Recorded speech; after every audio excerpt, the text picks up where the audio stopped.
Nako, eto na nga mga panay umalma sa hula kina Kim Chiu at Paolo Abilino. Ayon sa prediction ni Rudy Baldwin, non-showbiz partner ang makakatuluyan ng isa sa Kim Pao. Talaga? Kaya naman ay di ito pinabura ng fans kung saan may isa pang hula na magkakasakit raw si Kim this year. Correct. Oo nga, pero actually marami na tayong na-encounter na manghuhula. Ako nga, na-interview ko na talaga lagi, even before pa yung mga famous na manghuhula noon. Pero hindi sila nagbibigay ng pangalan kasi pag ganyan ka negative yung hula. At yung iba iniiwasan talaga na huwag magbigay ng mga nega na mga hula. Kasi nga, syempre, baka naman yun pa maging cause para matuloy yung hula. Correct. Syempre, madidelusional yung mga like for hinulaan. example, tinanim mo sa utak niya na magkakasakit siya, di ba? Oo. So, mga paranoid. Mapaparanoid Before yan. hindi pinapangalanan yung mga hula, lalo pag negative. Sinasabi lang nila, or pa blind item, di ba? Mag-ingat si actress. Dapat, Ganon. or kaya dapat may sabi mag-asawa, mag-ingat kayo ng ganyan. Hindi naman siguro hindi naman siguro matutuloy yan. Basta mag-ingat lang, ganito, ganyan. Hindi naman yung parang, ang sabi nga daw, ma-aksidente, mga ganon. Pero hindi, pinakahula niya kasi yung magkakasakit because yung sa sobrang stress daw. Pero tapos hindi rin daw magkakatuluyan sila Kim at Paolo. Naku, ngayon pa ba? Di ba kumanta nga si Kim na I found you. Thank God I found you. Na ginawa nilang Thank God ay Paolo. Oo, ay Paolo. Paano mangyayari na napakasaya ni Kim sa kanyang personal life, sa love life niya ngayon. Pero eto lang Kim Paulandia, wag na kayong ma-stress. Wag niyong i-manifest yan kasi the more na i-manifest niyo, baka nga talagang mangyari. Si Kim, hindi magkakasakit si Kim. Lahat ng tao nagkakasakit. Oo naman, wala namang hindi. Katulad ngayon si Dondon, iba ang boses niya. Siguro kasi may nasubo si Dondon. Tapos may naiwang buhok na mais. Diba? Kasi sabay-sabay sa kumain ng mais.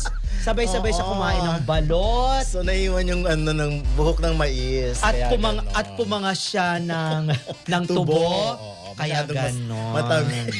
Hindi Tawa-tawa. Kung magkakasakit si Kim, napaka minor lang yan. Lagnat lang yan. Tsaka kasi naman ako naman, yung mga hula kasi for example, sabihin, mas stress dahil sa problema. Kasi alam naman natin kung ano yung naging problema ni Kim, di ba? Oo. So lagi daw iisipin. Pero nakakatakot kasi yung parang kang plastic na unti-unti kang natutunaw. Ganun ang description sa kanya. Ang plastic nga kapag nilagay mo, ang plastic hindi agad natutunaw yan. Ano ba?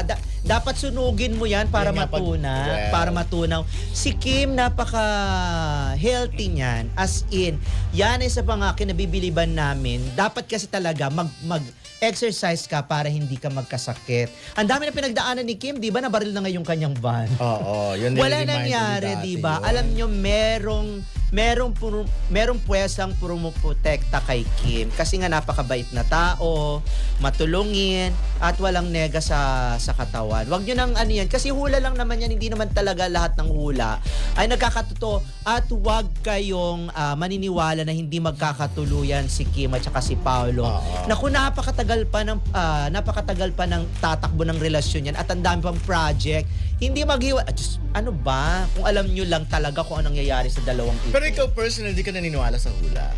Hindi talaga, Pram. Hindi ako naniniwala. Dami naming kaibigan manghuhula, pero hindi. Like si Ray, hinulaan before you reach 60, di ba? Hindi, hinulaan ako na magiging tsaka ako. Pero tingnan nyo magiging tsaka, pero tingnan nyo naman. Baligtad yung hula sa'yo. Si Dondon hinulaan. Ano nakalagay doon? Before you reach 60, gaganda ka. Eto na nga, di ba? Si Dondon hinula na magiging kamukha daw siya ni Marian Rivera. Hindi nangyari. Yun naman kasi talagang alam naman natin yung mga ganyan. Kahit ano pang gawing hula, kala ko tatawa na. Na-hatching siya. Mamaya marami pa tayong pag-uusapan tungkol. Hoy, thank you, Delboy. Sabi ni Delboy, ang ganda-ganda ko raw ngayon. Oo nga. Kasi pabata na pabata. Hindi, pero sa totoo lang, wag na. Kayo naman, hula lang naman yan. Hindi naman talaga, hula yan. Basta hula yan. Wag kayong ma-stress, wag kayong magalit, mga ganon. Kasi nga ang sinasabi nila kasi, baka naman kasi eto na naman yung mga bashers, sasaw-saw na naman dyan sa hula. At baka naman kasi isumpa si Kim. Kahit isumpa si Kim, hindi mangyayari yan kasi nga meron meron ang puwersang pumoprotekta doon sa biruin nyo, kung talagang walang puwersang pumoprotekta kay Kim, dapat sana noong pa lang laglag na yung kanyang karera. Ngayon pag ganun siya, ilang taon na si Kim, 15 years na sa industry, ang dami niya nakasabayan na hindi na masyadong active, and yung iba hindi naman umabot dun sa estado ng kasikatan ni Kim. Parang nasagot niya nga yan, sabi niya parang hindi naman nakasalalay sa mga bituin ng ating mga kapalaran. Siyempre nasa tao pa rin yan at nasa paniniwala mo. Kung maka-Diyos ka, di ba? Ipagdasal mo rin para hindi... basta ako hindi ako naniniwala sa hula. Yun wag na kayo ma-stress, wag na kayo ma-imbierna kasi ang paghahandaan natin, di ba, yung kasal? Yes! Hindi ako naniniwala sa hula. Demon yan. Actually, ang dami nagmumura sa kanila sa Messenger nung araw na yon. Hindi ko na lang pwedeng basahin ngayon. Pero tuloy natin yung chika na yun mamaya, Ray. Mukhang may bagong balitang excitement para sa Kim Pao fans. Kung pagbabasehan ng headline mo, Kim Pao fans may dapat abangan kina Kim Chiu at Paulo Avellino. Parang may paparating na event, proyekto, o kahit special na interaction sa pagitan ng dalawa na tiyak na ikakilig ng fans.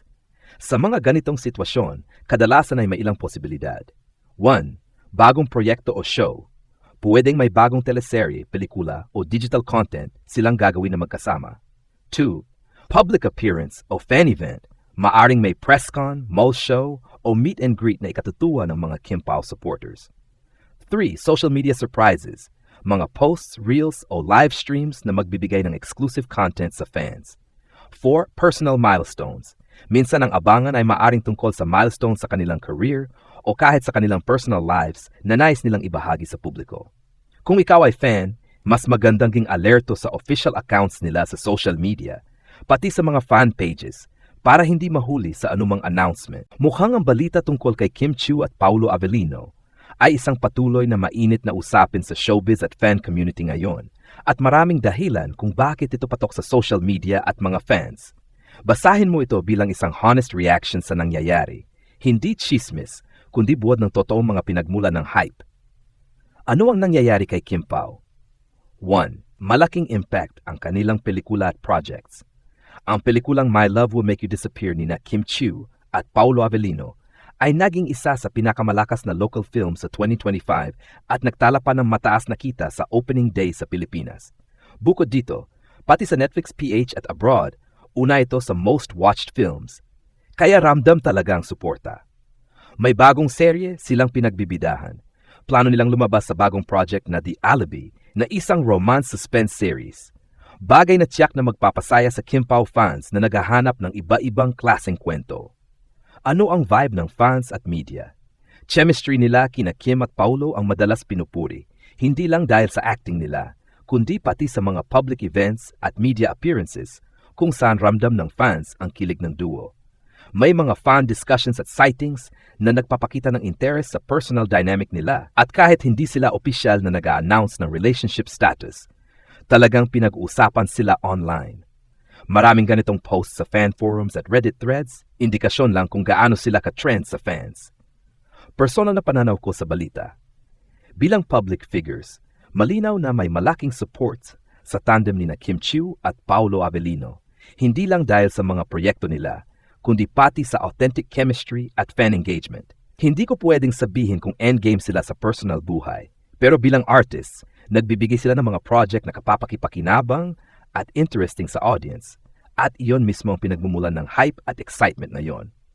Sa madaling salita, ang balitang may dapat abangan kina Kim at Paulo ay hindi puro speculations lang. May matibay na basehan ito sa project announcements, box office results, at fan reaction na talagang nagpapakita kung bakit worth talking about ang Kim Pao phenomenon ngayon. Ang balita tungkol kina Kim Chiu at Paulo Avellino ay muling nagbukas ng pintuan ng excitement para sa Kim Pao fandom.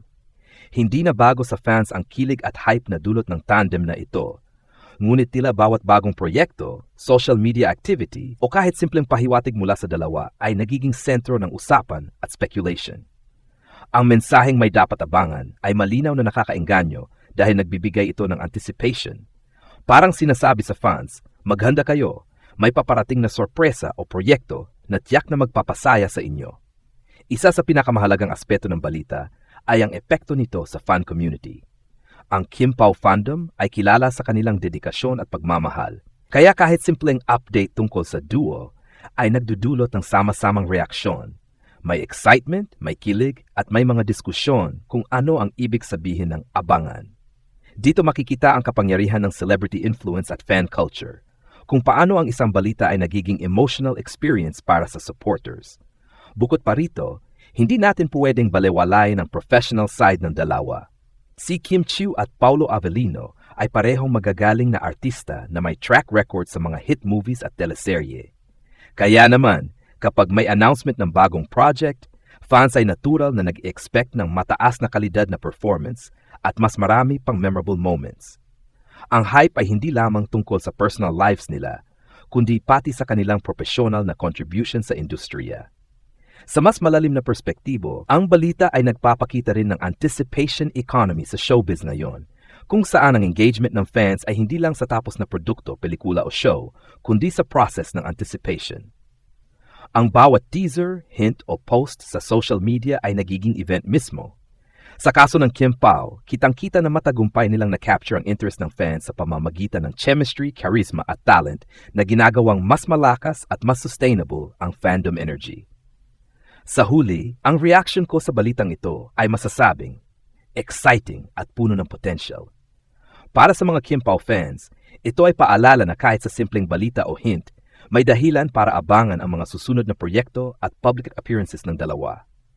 Sa personal na opinyon, habang mahalaga ang kilig at speculation, mas nakaka-inspire ang balita kapag tinitingnan ito bilang celebration ng talent at teamwork ni Kim at Paulo. Dalawang artista na patuloy na nagbibigay ng saya, inspirasyon at kalidad na entertainment sa kanilang audience. Marami pa ang pwede idagdag sa balitang ito para mas malinaw at kumpleto ang picture para sa Kim Pao fans. Possible upcoming projects sa mga past announcements at pattern ng career ni Kim at Paulo, pwede nating asahan na may bagong pelikula o teleserye silang gagawin.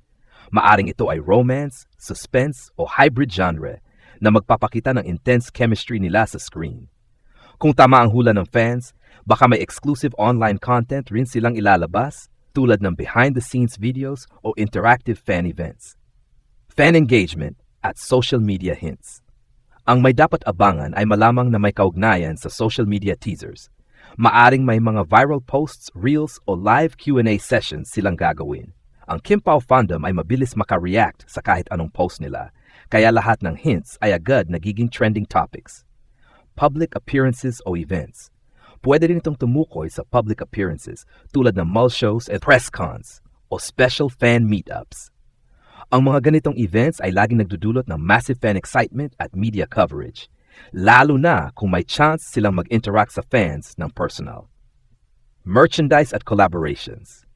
Hindi rin mawawala ang posibilidad ng official Kim Pao merchandise o collaborations sa brands. Madalas kapag may bagong project silang papasok, may kasamang limited edition items na kinagigliwan ng fans. Chemistry at kilig factor. Hindi lang sa projects na kasalalayang hype, pati sa public chemistry nila. Kahit sa interviews, social media interactions o simpleng sightings, ramdam ng fans ang kilig factor. Kaya kahit walang official announcement tungkol sa relationship, patuloy na pinapalakas ang Kim Pao fandom ang excitement sa kanila. Tips for fans. Sundan ang official accounts ni Kim at Paulo para sa verified updates. Mag-join sa fan pages at forums para sa real-time discussion at fan theories. Maghanda sa announcements. Maaring biglaan, kaya laging alerto. Sa madaling sabi, ang balita ay hindi lang tungkol sa something is coming, kundi sa ecosystem ng excitement, anticipation at engagement ng Kim Pao fandom. Ang bawat maliit na hint ay nagiging malaking event para sa fans at dito makikita kung paano nila pinapahalagahan ang parehong artistry at personality ni Kim Chiu at Paulo Avellino.